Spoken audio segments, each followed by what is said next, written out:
ఈ మూవ్‌మెంట్ ఏ విధంగా నేర్చుకోవాలనేది ఈరోజు వీడియోలో నేర్చుకుందాం. సింపుల్‌గా మిడిల్‌లో పట్టుకోండి స్టిక్‌ని. ఫస్ట్ ఏం చేస్తారంటే మీకు 2 బేసిక్స్ అనేవి రావాలి. మనం ఫస్ట్ వీడియోలో చెప్పుకున్నట్టు.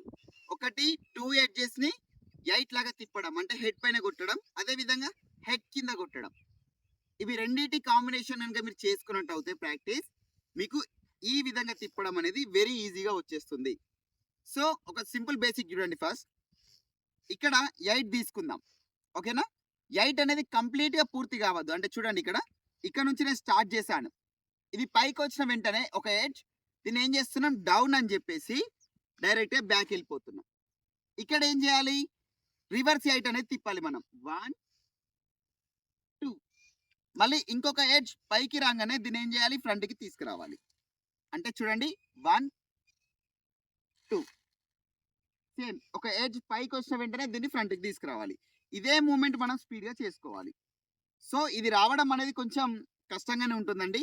మీరు మల్టిపుల్ టైమ్స్ ఈ వీడియోని గనక చూసుకొని సింపుల్‌గా ప్రాక్టీస్ చేసుకోండి.